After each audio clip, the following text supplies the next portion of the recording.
जय हिंद साथियों, बहुत बहुत स्वागत करता हूं आप सभी का क्रेजी जीके ट्रिक चैनल पर। मैं हूं राजा गुप्ता और मैं आपको पढ़ाने वाला हूं 24 अक्टूबर 2022 के डेली करंट अफेयर्स को। हमारे सभी जितने भी भाई और बहन हैं, दिल से आप सभी को हैप्पी दिवाली। दोस्तों, दिया की भांति आपका जीवन भी पूरी तरीके से जगमगाता रहे, हर समय आपका जीवन खुशियों से भर जाए। दोस्तों, आज के करंट अफेयर्स में मैं आपको बता दूं, इंपॉर्टेंट क्वेश्चंस को हम डिस्कस करेंगे। दोस्तों, इस सेशन का दो स्पेशल बात है। पहला बात है कि डेली करंट अफेयर्स का टेस्ट होता है, यूट्यूब में कहीं भी नहीं होता है, और 25 मिनट्स की क्लास रहती है, 25 से 30 मिनट की। मात्र 25 से 30 मिनट में हम सारे करंट अफेयर्स को एनालिसिस के साथ खत्म कर देते हैं, क्योंकि हम समझते हैं आपका समय बहुत कीमती है। दोस्तों, सफल होने के लिए आपको 3 नियम को फॉलो करना है। पहला, खुद से वादा यानी सेल्फ कॉन्फिडेंस और प्रॉमिस।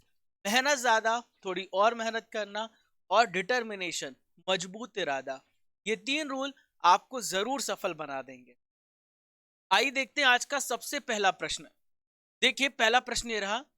सेंटीमिलीनियर रिपोर्ट हाल ही में जारी की गई, और सेंटीमिलीनियर रिपोर्ट 2022 में भारत का स्थान क्या है? What is the rank of India in the centimillionaire report 2022? तो सेंटीमिलीनियर रिपोर्ट में भारत जो है तीसरे स्थान पर पहुंच गया है। बहुत बढ़िया बात है दोस्तों। सेंटी का मतलब होता है 100। इसका ये मतलब है, इसमें उन व्यक्तियों को शामिल किया जाता है जिनकी संपत्ति 100 मिलियन अमेरिकी डॉलर है, उसको शामिल किया जाता है। ठीक है, बहुत इंपॉर्टेंट है, समझते चलिएगा सारे पॉइंट्स को। सबसे पहला नंबर अमेरिका का आता है, फर्स्ट में अमेरिका है। भारत ने अभी यूके को पीछे छोड़ दिया है, स्विट्जरलैंड को पीछे छोड़ दिया है, और रूस को भी पीछे छोड़ दिया है। दुनिया में सबसे ज्यादा करोड़पति अब तीसरे नंबर पे भारत पे है। सबसे पहला नंबर किसका है? तो सबसे पहला नंबर किसका? यूएस का है। देख पा रहे हैं आप, 9730। दूसरा नंबर चाइना का है, 2021 यहां पर सेंटीमिलीनियर है, और इंडिया का नंबर 1132 है। पूरी दुनिया में तीसरे नंबर पर सबसे ज्यादा सेंटीमिलीनियर इंडिया में पाए जाते हैं। दोस्तों, मैंने जैसा कि आपको बताया है कि सेंटीमिलीनियर किसे कहते हैं, तो ऐसे व्यक्ति को सेंटीमिलीनियर कहते हैं जिनके पास 100 मिलियन अमेरिकी डॉलर, या फिर रुपयों में बात करें 830 करोड़ रुपए से अधिक के निवेश योग संपत्ति है, उन्हें हम सेंटीमिलीनियर कहते हैं। दोस्तों, ऐसी संभावना है कि 2032 तक भारत के जितने भी करोड़पति हैं इतनी तेजी से बढ़ रहे हैं, तो चीन को भी पीछे छोड़ देगा। भारत चीन से भी आगे निकल जाएगा। Question number 2, very very important question. 100% आने की संभावना। जब भी मैं किसी देश के प्रधानमंत्री, राष्ट्रपति का नाम बताऊं, तो बस आप उसे दिमाग में एकदम बिठा लीजिए। तो देखिए, हाल ही में जॉर्जिया मेलोनी किस देश की पहली महिला प्रधानमंत्री के रूप में इन्होंने शपथ लिया है? तो Giorgia Meloni has been sworn in as the first female prime minister of which country? तो जॉर्जिया मेलोनी इटली की पहली महिला प्रधानमंत्री बनी है। ठीक है, यहां पर ऑप्शन में कुछ इंपॉर्टेंट पदों के बारे में मैं आपको बताने वाला। तो देखिए, हाल ही में ब्रिटेन की प्रधानमंत्री लिज ट्रस ने इस्तीफा दिया है। लिज ट्रस ने हाल ही में इस पद से इस्तीफा दिया है। ब्राजील के राष्ट्रपति, ब्राजील के प्रेसिडेंट हैं, इंपॉर्टेंट है, तो इनका नाम है जैर बोल सोनारो। जैर बोल सोनारो। ठीक है। जर्मनी के जो चांसलर हैं ये हैं ओलाफ स्कॉल्स। Olaf Scholtz. ठीक है, तो ये जर्मनी के चांसलर हैं ओलाफ स्कॉल्स, और ब्राजील के राष्ट्रपति हैं जैर बोल सोनारो। देखिए दोस्तों, जॉर्जिया मेलोनी जो है 22 अक्टूबर 2022 को अपनी कैबिनेट के साथ इन्होंने शपथ लिया है। यदि आपसे पूछा जाए कि इटली के किस नंबर की प्राइम मिनिस्टर होंगी, तो 31st। यदि इनसे आपसे ऐसा प्रश्न पूछ लिया जाए कि पार्टी का नाम क्या होगा, तो ब्रदर्स ऑफ इटली। और ये किनके स्थान पर आई हैं? मारियो ड्रागी की जगह लेंगी। अभी देखिए, अभी तक इटली के प्रधानमंत्री थे मारियो ड्रागी, और मारियो ड्रागी की जगह जॉर्जिया मेलोनी प्रधानमंत्री बनी है। देखिए, अब आप सोच रहे होंगे इटली कहां पर है, तो इटली यूरोप में है। ये पूरा मैप आप देख पा रहे हैं। इटली की जो बाउंड्री है फ्रांस से लगी हुई है, स्विट्जरलैंड से लगी हुई है, ऑस्ट्रिया से लगी हुई है, स्लोवेनिया से लगी हुई है। यहाँ पर कुछ और अन्य देश हैं जो आपको पता होना चाहिए। हंगरी है, क्रोएशिया, बोस्निया हर्जेगोविना। देखिए, इटली के बगल में है एड्रियाटिक सी। इटली की कैपिटल है रोम, और इटली की जो कैपिटल रोम है, ये टाइबर नदी के किनारे है। देखिए, एक क्वेश्चन और पूछा जाता है कि इटली की गंगा किस नदी को कहा जाता है, तो पो रिवर है जो इटली की गंगा कही जाती है। इटली के नीचे मेडिटेरियन सी है, भूमध्य सागर है। इटली की कैपिटल क्या है? रोम है। दोस्तों, इटली में किस करेंसी का इस्तेमाल किया जाता है? इटली में यूरो करेंसी का इस्तेमाल किया जाता है। इटली के राष्ट्रपति हैं सर्जियो मैटेरेला। देखिए, इटली के प्रमुख ज्वालामुखी हैं। पहला है स्ट्रोम्बली, जिसे आप कह सकते हैं, ऐसा क्वेश्चन पूछा जाता है, यानी कि मेडिटेरियन सी का जिसे लाइट कहा जाता है, तो वह स्ट्रोम्बली, ये एक्टिव ज्वालामुखी। और एक है माउंट एटना, ये यूरोप का सबसे सक्रिय ज्वालामुखी है, माउंट एटना। ये दोनों ज्वालामुखी याद रखिए। दोस्तों, अंतरराष्ट्रीय नियुक्तियों में हाल ही में कुछ इंपॉर्टेंट अपॉइंटमेंट हुई, मैं आपको समझा देता हूं। इराक के हाल ही में नए राष्ट्रपति बने, मैंने पढ़ाया था, अब्दुल लतीफ राशिद। बुर्किना फासो के राष्ट्रपति बने हैं कैप्टन इब्राहिम त्रोरे। सऊदी अरब के हाल ही में प्रधानमंत्री बने हैं मोहम्मद बिन सलमान। चलिए क्वेश्चन नंबर 3 को देखते हैं। हाल ही में देश के पहले माइग्रेशन, यहां लिखिए माइग्रेशन, देश के पहले माइग्रेशन मॉनिटरिंग सिस्टम का उद्घाटन कहां पर किया गया है? तो देश का सबसे पहला माइग्रेशन मॉनिटरिंग सिस्टम मुंबई में लगाया गया है, मुंबई में स्थापित किया गया है। दोस्तों, ये जो माइग्रेशन सिस्टम है, इसके द्वारा एक ही स्थान से हम प्रवासी गर्भवती महिलाएं, स्तनपान कराने वाली माताओं और बच्चों के बारे में जानकारी तुरंत प्राप्त कर सकते हैं। और उनके लिए क्या हम कर सकते हैं? वेलफेयर स्कीम लगा सकते हैं, उनके लिए हम क्या फायदा पहुंचा सकते हैं, तो हमारे पास डेटा रहेगा, उसकी मदद से हम उनको वेलफेयर पहुंचाएंगे, बहुत सारी को हेल्प पहुंचाएंगे, सहायता पहुंचाएंगे। इस सिस्टम को महाराष्ट्र महिला एवं बाल विकास मंत्री मंगल प्रभात लोढ़ा ने लॉन्च किया है। इसे महिला एवं बाल विकास विभाग के द्वारा डेवलप किया गया है। एक और इंपॉर्टेंट योजना मैं आपको बताऊंगा, इसका नाम है जीव हाला ऋण योजना। ये महाराष्ट्र में जो जेल में सजा पा रहे, सजा काट रहे कैदी हैं, उनके लिए शुरू की गई है। चलिए दोस्तों, क्वेश्चन नंबर 4 को देखते हैं, very very important.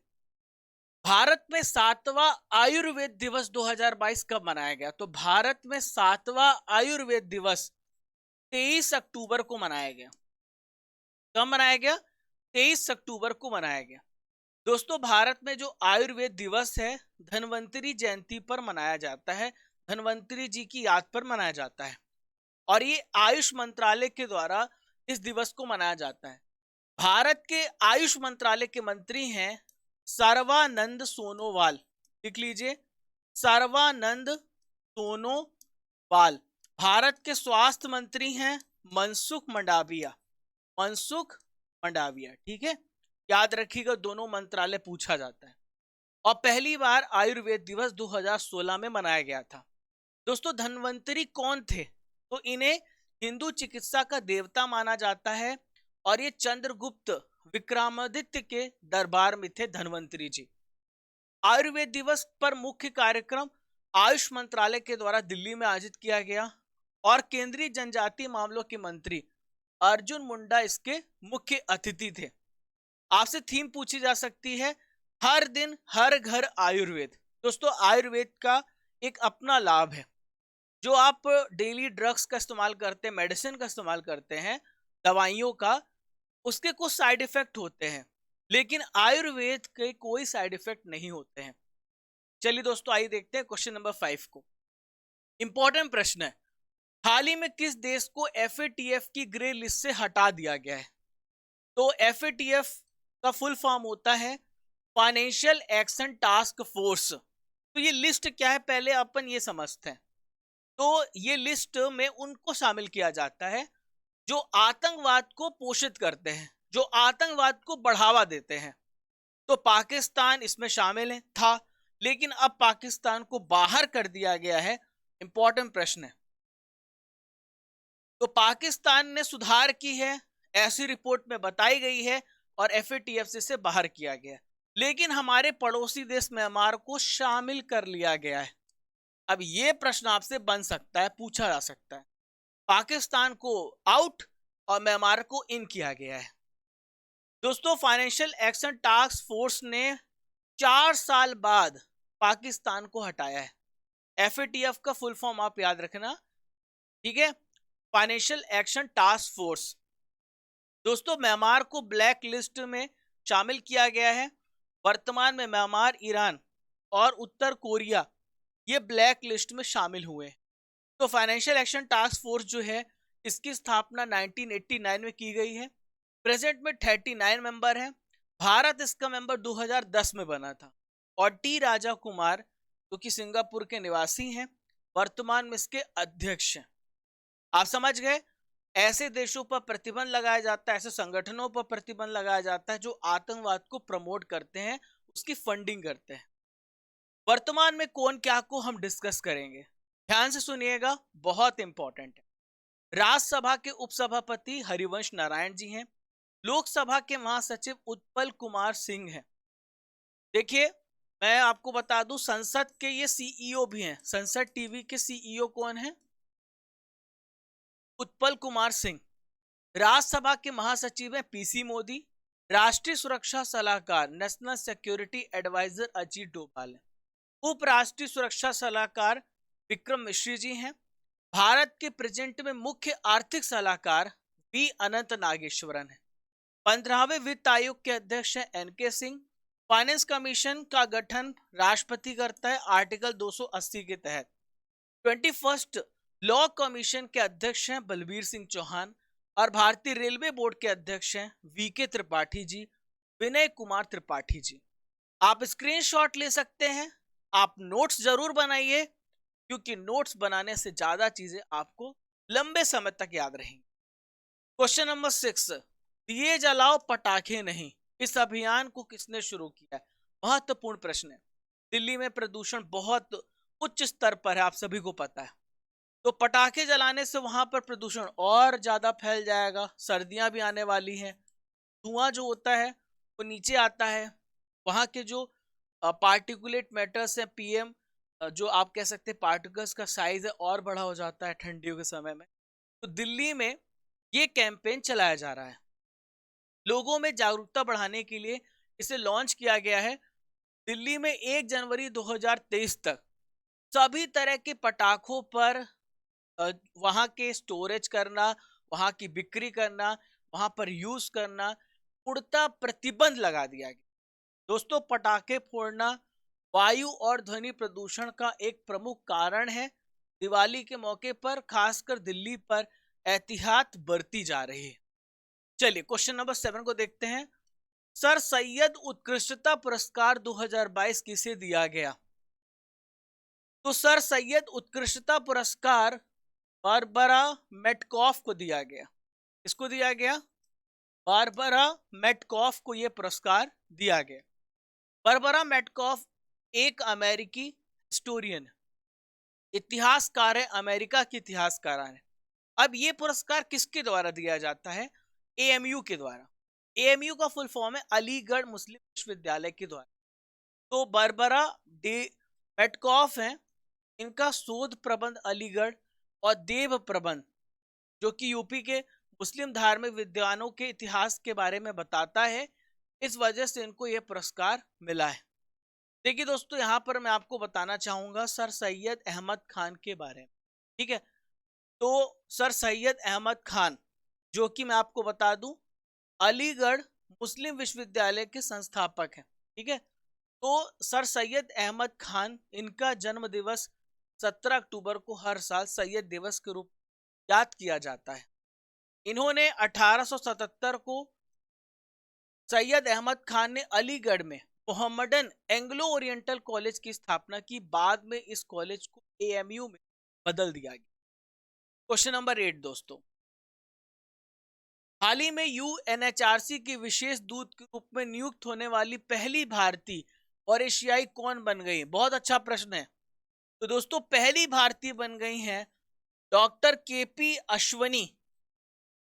United nation human right council के विशेष दूत के रूप में इन्हें नियुक्त किया गया है, डॉक्टर केपी अश्वनी जी को। ये कहाँ की रहने वाली हैं? तो ये कर्नाटक राज्य की रहने वाली हैं। कर्नाटक के कोलार जिले के पुराबरहल्ली की रहने वाली हैं डॉक्टर केपी अश्वनी।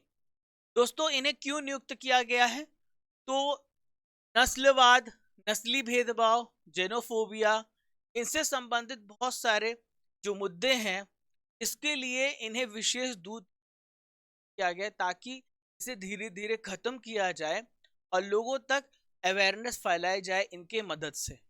दोस्तों संयुक्त राष्ट्र मानव अधिकार परिषद के बारे में मैं आपको बता, 2006 में यूनाइटेड नेशन जनरल असेंबली के द्वारा स्थापित किया गया। इसका हेडक्वार्टर स्विट्जरलैंड जिनेवा में है। प्रेजेंट में 47 मेंबर इसके क्या है, 47 मेंबर जो हैं सदस्य देश हैं।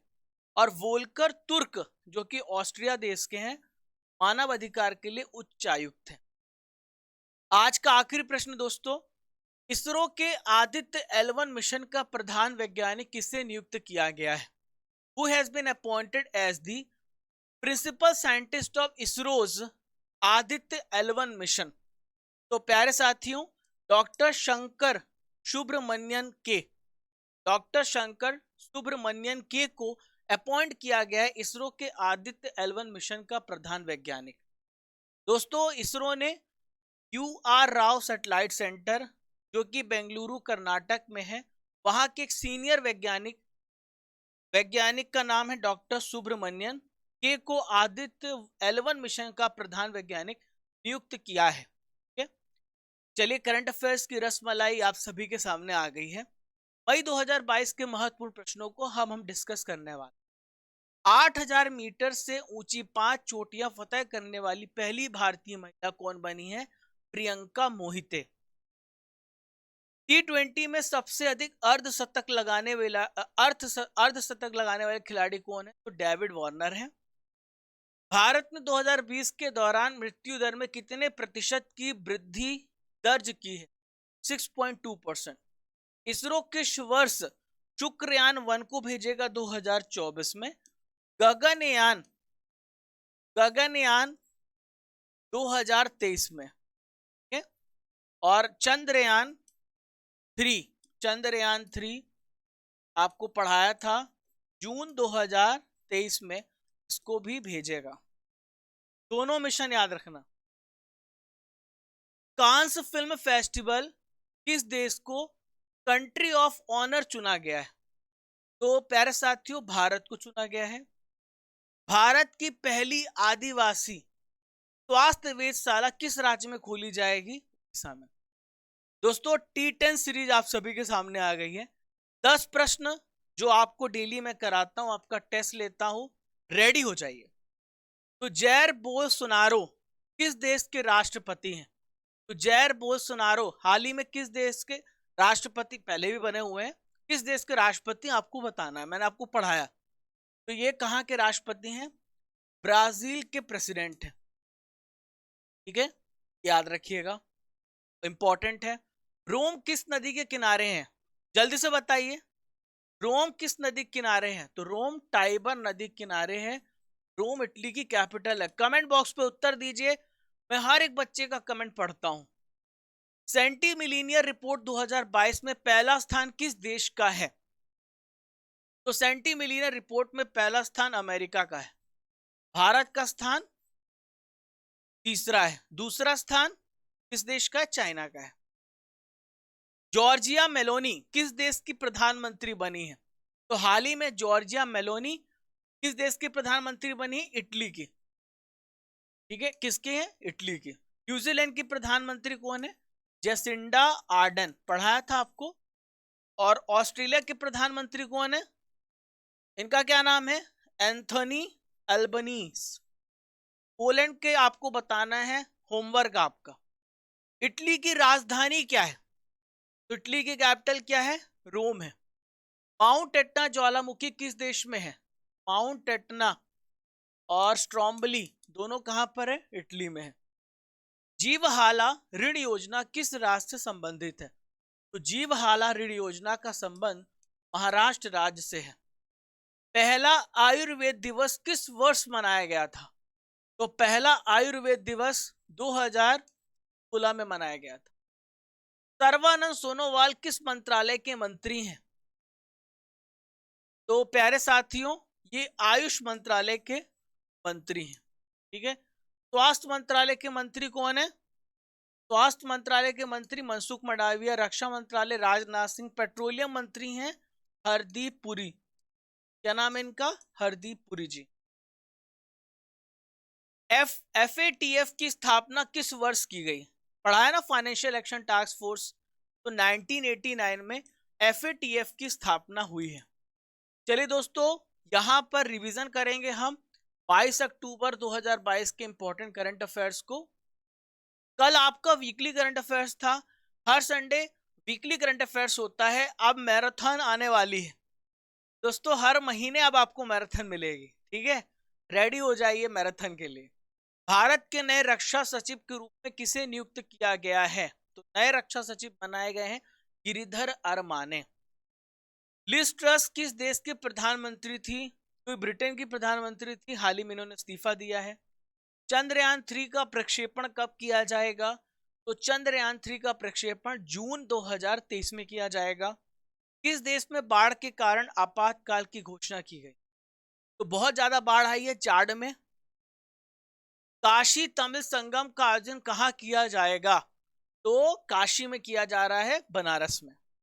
प्रधानमंत्री मोदी किस राज्य में दिशा एयरबेस की आधारशिला रखी? इन्होंने गुजरात राज्य में इसकी आधारशिला रखी है। किस राज्य ने गिद्ध संरक्षण के लिए एक पैनल बनाया है? तो तमिलनाडु राज्य ने गिद्धों के संरक्षण के लिए पैनल बनाया है। पुलिस स्मृति दिवस कब मनाया जाता है? हर साल 21 अक्टूबर को मनाया जाता है। भारतीय व्यापार संवर्धन संगठन के चेयरमैन और MD बने हैं प्रदीप सिंह खरोला।